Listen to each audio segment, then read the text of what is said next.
রাধে রাধে বন্ধুরা, কেমন আছেন সবাই? আমি শ্রী রাতুল শাস্ত্রী অ্যাস্ট্রোডিগোডসের একটা নতুন ব্লগে আপনাদেরকে স্বাগত জানাচ্ছি। গত সোমবার আমি, আমার বাবা মা, আমরা তিনজন মিলে চলে গেছিলাম মায়াপুর নবদ্বীপের উদ্দেশ্যে। একদম 5:20 ট্রেনটা ধরার জন্য আমরা রওনা দিয়েছিলাম। দেখুন চারিদিকে রাস্তাঘাট কতটা শুনশান, এত ভোরবেলা। যাদের দরকার তারা ছাড়া এই সময় কেউ বেরোয়নি সেইভাবে। আমাদের এই স্টেশন চত্বরটা সাধারণভাবে ভীষণভাবে ক্রাউডেড থাকে, সেই তুলনায় আজকে এত ফাঁকা। এই যে আমরা এখানে তিনজন বসে রয়েছি, অপেক্ষা করছি কখন ট্রেন আসবে। তো অপেক্ষা করতে করতে ট্রেনটা আজকে একটু দেরি ছিল, একটু লেট করেছিল। তো যাই হোক, অপেক্ষা করতে করতে ফাইনালি ট্রেনটা চলে আসলো একটা টাইমে। ভোরবেলায় 12:07 লোকাল ছিল, তাই স্বাভাবিকভাবেই আমরা উঠে বসার জায়গা পেয়ে গেছিলাম, আমি, আমার মা। আর এই যে সামনে আমার বাবা এখানটায় ব্যাগ রাখছে। তারপর ব্যাগ রেখে বাবাও বসে পড়লো বাবার সিটে। বাইরে বৃষ্টি হচ্ছিল, তাই গরমটা কম ছিল, পরিবেশটা দারুণ ছিল। তাই এত সুন্দর পরিবেশের মজা নিতে নিতে আমরা চলে গেলাম দমদম ফার্স্টে। তারপর দমদম নামলাম। দমদম থেকে আমাদের কানেক্টেড ট্রেন ছিল ওই কৃষ্ণনগর লোকাল। কৃষ্ণনগর নেমে আমরা টোটোতে উঠে পড়েছিলাম। মোটামুটি ওই 50 টাকা করে পার হেড নিয়েছিল ভাড়া। তো ওখান থেকে আমরা টোটোতে করে হুলোরঘাট চলে গেছিলাম। পাশ দিয়ে দেখতে দেখতে যাচ্ছিলাম, এটা খুব সম্ভবত মিনি লোকাল বা মিনি লাইনের বা ন্যারো গেজের লাইন বলে ওটাকে। তো ওখান থেকে ওই ছোটো ট্রেন বা টয় ট্রেন টাইপের এরকম কিছু চলতো, ওনারা বলছিল, আমার এক্স্যাক্টলি ঠিক মনে নেই, কিন্তু বর্তমানে ওই লাইনটা এখন বন্ধ রয়েছে। তারপর হুলোরঘাট নেবে ওখান থেকে 3 টাকা করে পার হেড নৌকা ভাড়া দিয়ে আমরা চলে গেলাম মায়াপুর। এই যে আমরা অপেক্ষা করছি নৌকা ছাড়ার জন্য। জাস্ট এক্ষুনি নৌকা ছেড়েও দেবে, কথা বলতে বলতে নৌকা ছেড়েও দিয়েছে।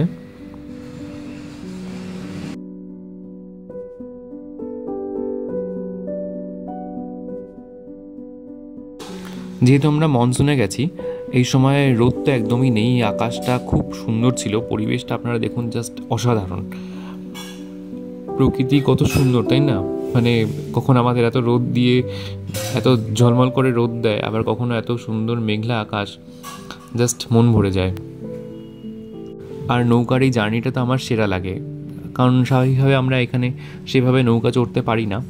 কিন্তু যেখানেই আমি নৌকা চড়ার সুযোগ পাই না কেন, কখনোই আমি সেই নৌকা চড়ার সুযোগটা বাদ দিই না। আমার তো দারুণ লাগে, জাস্ট অসাধারণ লাগে।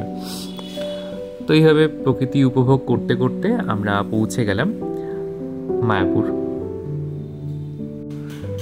এই যে রাস্তাটুকু, এটা না খুব অল্প টাইমই লাগে, ম্যাক্সিমাম হয়তো 1 থেকে 1.5 মিনিট বা 2 মিনিট মতন টাইম লাগে। খুব বেশি সময় লাগে না, খুব অল্প সময়ের মধ্যেই পার হয়ে যাওয়া যায়। অনেকে তো আবার নৌকায় উঠতে ভয় পায়, আর এই যে এনারা দেখুন, এরা তো একদম পুরো নৌকার ওই সাইড রেলিংটাতে উঠে বসে রয়েছে। ওনারা হয়তো ডেলি প্যাসেঞ্জারই করেন, তাই জন্য অতটা না ভয় পাচ্ছেন না। যাই হোক, তারপর আমরা ওখান থেকে টোটো ধরে আমরা চলে গেলাম মায়াপুর মেন মন্দিরের উদ্দেশ্যে। এই যে আমি আর আমার মা এখানে দাঁড়িয়ে আছি, এই যে চন্দ্রোদয় মন্দির। সত্যি বলতে এই দিন না প্রকৃতিটা দারুণ লাগছিল, এত অপূর্ব লাগছিল, এত সুন্দর সিনারি। আচ্ছা, আমরা ওই দিন ওখানে ছিলাম শ্রুতিভবনে। শ্রুতিভবনটা না অনেকটা ভেতরে, একদম ওই গোশালার পাশেই। ওখানে পরিবেশটা খুব নিরিবিলি, খুব ভালো। এখান থেকে কিন্তু অনেকটা হাঁটতে হয়, প্রচুর হাঁটতে হয়। মন্দির গেট থেকে শ্রুতিভবন যেতে গেলে আপনাকে প্রচুর হাঁটতে হবে, আর নয়তো ওখান থেকে টোটোর ব্যবস্থা রয়েছে, কিন্তু দুর্ভাগ্যবশত আমরা যেদিনকারে গেছিলাম সেই সময় ওখানে আমরা কোনো সামনে টোটো পাইনি। হয়তো সকালবেলা ছিল বা হয়তো কোনো কারণে, যাই হোক আমরা পাইনি। তো আমাদেরকে হেঁটে হেঁটেই যেতে হয়েছিল। তো কিন্তু ভালোই লাগছিল, বেশ রাস্তাঘাট এত পরিষ্কার পরিচ্ছন্ন, আর খারাপ লাগছিল না। যাই হোক, এটাই হচ্ছে শ্রুতিভবনের পেছন দিকে গেট। তো এদের এখানটায় যদি ফ্রন্ট গেটটা করতো তাহলে ভালোই হতো, আমাদের একটু কম হাঁটতে হতো, কিন্তু একটু ভেতরে যেতে হয়েছে আমাদেরকে। এই যে দেখতে পাচ্ছেন, এটাই হচ্ছে শ্রুতিভবন। এই সামনে ওদের একটা গিফট শপ ছিল, আর তারপরেই শ্রুতিভবনের এন্ট্রান্স। ভেতরের পরিবেশটা ঠিক এরকম ছিল। ওদের কাছ থেকে শুনছিলাম যে পাশের যে বিল্ডিংটা দেখলেন ওটা হচ্ছে যারা ফরেনার যারা আছে, যারা এখানে থাকে, অ্যাকচুয়ালি ওদের ফ্ল্যাট। আর এই যে এটা হচ্ছে আমাদের রুম, সকাল থেকে কিছু খাইনি, খুব খিদে পেয়ে গেছিলো, তাই প্রথমেই চলে গেছিলাম আমরা গদা ভবনে। তো ওখানে দেখলাম আমরা প্রসাদম থালি। তো ওখানে ফার্স্টে আমরা 80 টাকার যে থালিটা যেটা রয়েছে সেটা আমরা কুপনটা নিয়ে নিলাম। আর এখানে দেখছিলাম ওদের গিফট শপ রয়েছে, ওখানে ঘুরে ঘুরে দেখছিলাম একটু। গদা ভবন তো মায়াপুরের একটা খুব বিখ্যাত একটা ভবন, খুব ফেমাস ভবন, সবাই প্রথমেই চেষ্টা করে যে এখানে এসে থাকার। তো যাই হোক, আমরা সেদিনকারে ওখানে রুম পাইনি, তো দেখছিলাম। তারপরে আমরা যাই হোক মোটামুটি ওয়েট করার পরে তারপরে আমাদের টাইম চলে এসেছিলো 1টার সময়। ওখানে ওরা খাওয়ানো শুরু করে। এই যে ফার্স্টে আমরা লাইন দিয়েছি, এই যেটা হচ্ছে আমাদের লাঞ্চের মেনু ছিল। এখানে অনেক কিছুই ছিল, ভাত, ডাল, আলু পটলের সবজি, পনিরের তরকারি, রুটি, বেগুনি, পায়েস, ব্যাস অনেক কিছু ছিল। তারপরে আমরা বিকেলবেলা বেরিয়ে পড়েছিলাম মায়াপুরে ওই আশেপাশে মন্দির দেখার জন্য, কারণ সেদিন খুব বৃষ্টি হচ্ছিল, সেভাবে ঘোরা হয়নি। আর বাবার শরীরটা খারাপ লাগছিল বলে বাবা সেভাবে বেরোয়নি। তারপরে আমরা ওখান থেকে ওই ফরেনাররা ওখানে একটা করে, ওরা বেশ সুন্দর একটা কীর্তন করে। আপনারা জানেন ওই গদা ভবনের এন্ট্রান্সের ঠিক সামনের ওই জায়গাটাতে ওরা কীর্তন করে, ওখানটায় অনেকক্ষণ ধরে বেশ ওরা কীর্তনটা করে, আর ভালোও লাগে দেখতে। আমি চেষ্টা করছি ভিডিওটা যদি ভয়েস সাউন্ডটা যদি থাকে তাহলে অ্যাড করে দেওয়ার, জানি না কপিরাইট স্ট্রাইক পড়বে কিনা, তাও দিয়ে দিচ্ছি, দেখা যাক কী হয়। বেশ ভালো লাগে, বেশ একটা সুন্দর একটা অ্যাম্বিয়েন্স তৈরি করে ওরা। তো অনেকক্ষণ ধরে বেশ আমরাও কীর্তনে একটু মজা নিলাম, কীর্তন উপভোগ করলাম। মায়াপুর নবদ্বীপের এগুলোই তো ঐতিহ্য, কীর্তন, ভগবানের কীর্তন, হরিনাম জপ, হরিনাম কীর্তন, এগুলোই তো শোনার জন্য আমরা আসি এত দূর থেকে ছুটে ছুটে। যাই হোক, আর বেশ ভালোও লাগে যখন বিদেশিরা আমাদের দেশের কালচারকে গ্রহণ করে, আমাদের দেশের কালচারকে আমাদের থেকেও আরও বেশি করে ফুটিয়ে তোলে। কারণ স্বাভাবিকভাবে আমি যেটা দেখেছিলাম ওখানে গিয়ে, যে আমাদের বাঙালিরা বা আমাদের ইন্ডিয়ানরা হয়তো আমরা হরিনাম করতে অনেকটা বেশি ইতস্তত বোধ করি, কিন্তু ওরা সেখানে দাঁড়িয়ে একদমই ইতস্তত বোধ করে না, বরং আমাদের থেকে অনেক বেশি স্বাচ্ছন্দ্য সাবলীলভাবে হরিনামে মত্ত হয়ে ওরা নাচতে থাকে। যাই হোক, বেশ ভালোই লাগে ওখানকার এই পরিবেশটা আমার, সেই জন্যই হয়তো বারবার যাই।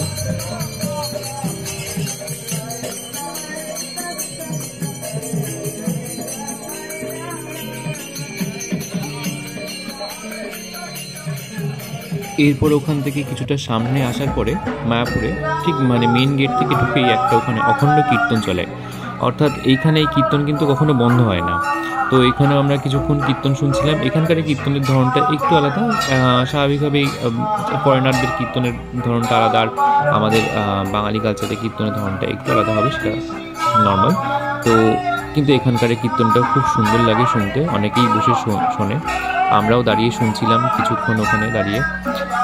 মেন তো দেখুন, সন্ধ্যেবেলা আমরা তো আমাদের প্ল্যান ছিল যে মায়াপুরের আশেপাশে ঘুরে দেখার, কিন্তু সেদিন এত বৃষ্টি হয়েছিল যে যেই সময় আমাদের বেরোনোর কথা ছিল সেই সময় বেরোনো পসিবল হয়নি। আর অন্ধকার হয়ে গেলে সেভাবে দেখার মতন বা সেভাবে ঘোরার মতন হয়তো কিছু থাকে না।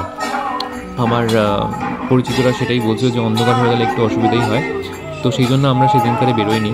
আর এত বৃষ্টি হচ্ছে চারিদিকে, এত জলকাদা, বেরোতে ইচ্ছাও করছিল না সত্যি কথা বলতে। আর এই হরিনামে এত সুন্দর মধু আছে যে ওখানে আমরা হরিনাম শুনতেই ব্যস্ত হয়ে গেছিলাম। তারপর ওখান থেকে আমরা চলে এসেছিলাম গোবিন্দাসে, গোবিন্দাস থেকে চা নিয়েছিলাম। চাটা সত্যি অসাধারণ ছিল। ওদের চাটা আমি জিজ্ঞেস করছিলাম যে ওদের চাটা কী চা, কিন্তু ওরা বললো যে ওদের একটা হার্বাল টি আছে। মাকে জিজ্ঞেস করলাম, মাও বললো দারুণ লাগছে চাটা খেতে। তো যাই হোক, চাটা সত্যি অপূর্ব ছিল, কাশ আমাদের এখানে এত সুন্দর চাটা পাওয়া যেত। তো এনিওয়ে, এখান থেকে আমরা রাত্রিবেলা একটু হালকা কিছু ডিনার করে পরের দিন আমরা সকালবেলা বেরিয়ে পড়েছিলাম নবদ্বীপের উদ্দেশ্যে। আমাদের প্ল্যানিং ছিল যদি সকালবেলায় নবদ্বীপ ঘোরা হয়ে যায় তাহলে আমরা বাড়ি চলে আসবো। তো সেই মতন প্ল্যান করে আমরা চলে গেছিলাম ওই স্বরূপগঞ্জের ঘাটে। তো আমরা এখন নৌকার জন্য ওয়েট করছিলাম। তবে স্বরূপগঞ্জ ঘাট থেকে যেটা আমাদের পার করে দেয় না, সেটা নৌকা না, ঠিক এটা ওই স্টিমার টাইপের। এক্স্যাক্টলি এটাকে কী বলে সেটা আমিও জানি না, স্টিমার বলে, অনেকে লঞ্চ বলে, এক্স্যাক্টলি কী বলে সেটা আমি জানি না। তো যাই হোক, আমরা চলে গেছিলাম ওটাতে করে। আবার সেই গঙ্গা, এখানে আবার দুটো নদীর সঙ্গমস্থল, একটা হচ্ছে জলঙ্গি আর একটা হচ্ছে গঙ্গা। তো দুটো নদীর মাঝখান থেকে দুটো নদীর সঙ্গমস্থলে আর কি এই জায়গাটা। তো ওই যে বলছিলাম, পরিবেশটা অপূর্ব ছিল, দারুণ লাগছিল দেখতে। আর মোটামুটি লোকজন ছিল, সেরকম বেশি ভিড় ছিল না, প্রচণ্ড ভিড় যেরকম দেখা যায় বা সিজন টাইমগুলোতে যেরকম থাকে সেরকম অতটা বেশি ভিড় ছিল না। নবদ্বীপে গিয়েই প্রথমে আমরা একটা টোটো ভাড়া করে নিয়েছিলাম, ওখান থেকে সমস্ত কিছু দেখানোর জন্য মোটামুটি ওই 700 টাকা মতন নেয়। তো আমরা ওই 700 টাকা দিয়ে ভাড়া করে নিয়েছিলাম একটা টোটো। তো সেই টোটোটা আমাদের প্রথমেই নিয়ে গেছিলো মানে বেশ কয়েকটা মন্দির। আমি অ্যাকচুয়ালি এটা মনে হয় খুব সম্ভব 60 ফুট মহাপ্রভুর মূর্তি এরকম, এইটাই ছিল খুব সম্ভব নামটা মন্দিরটার। তো এখানে বেসিক্যালি শ্রী চৈতন্য মহাপ্রভুর একটা 60 ফুটের বড় মূর্তি রয়েছে। এছাড়া এখানে ওনার জীবন লীলার কিছু কিছু মুহূর্ত তুলে ধরা হয়েছে। তাছাড়াও আশেপাশে শ্রী চৈতন্য মহাপ্রভুর জীবনলীলা ছাড়াও আপনার ওই ভগবান শ্রীকৃষ্ণের কিছু লীলা মাধুরী তুলে ধরা হয়েছিল।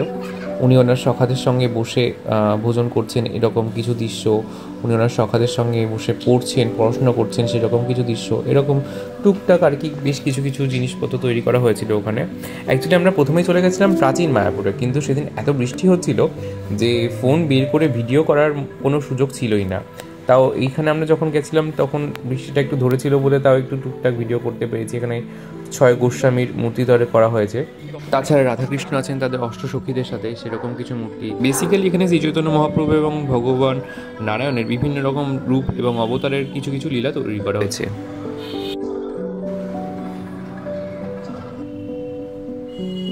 এটা ছিল সমাজবাড়ি মন্দির।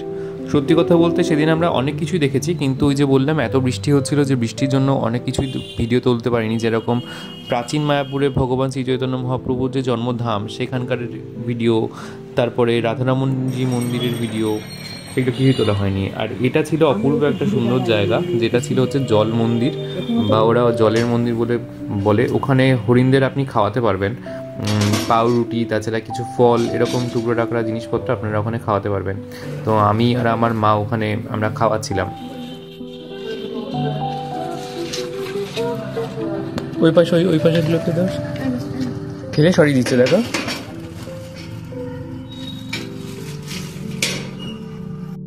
আচ্ছা, এই জায়গাটা ছিল কেশবজি গৌরীয় মঠের ভেতরের মিউজিয়াম। এই জায়গাটা আমাদের লাস্ট ডেস্টিনেশন ছিল। ভীষণ সুন্দর করে সাজিয়েছে, রাধাকৃষ্ণের বিভিন্ন লীলা, তার অষ্টসখীদের সঙ্গে বিভিন্ন মুহূর্ত, সেগুলোকে খুব সুন্দর করে ফুটিয়ে তোলা হয়েছে। আপনারা যখন যাবেন অবশ্যই জায়গাটা ঘুরে দেখবেন। ওদের কেশবজি গৌরীয় মঠের একটা মিউজিয়ামে এখানে একটু এক্সট্রা 10 টাকা কি 20 টাকা এরকম একটা টিকিট কেটে দেখতে হয়। যাই হোক, খুব সুন্দর জায়গাটা আমরা দেখেছিলাম, পুরোটাই মোটামুটি দেখেছিলাম, কিন্তু ওই যে বললাম সবটা ভিডিও করতে পারিনি, যদিও ওখানে বৃষ্টির প্রবলেম ছিল না, কিন্তু সব জায়গায় ক্যামেরা অ্যালাউ ছিল না। যাই হোক, এই সমস্ত কিছু দেখে ফাইনালি যখন আমরা দেখলাম হয়ে গেল, তো আমরা নবদ্বীপ মায়াপুরকে টাটা বলে বাড়ি চলে আসলাম। যাই হোক, ভিডিওটা কেমন লাগলো জানাবেন। যদি ভালো লেগে থাকে তাহলে লাইক, কমেন্ট, শেয়ার, সাবস্ক্রাইব করে পাশে থাকবেন। জয় জয় শ্রী রাধেশ্যাম।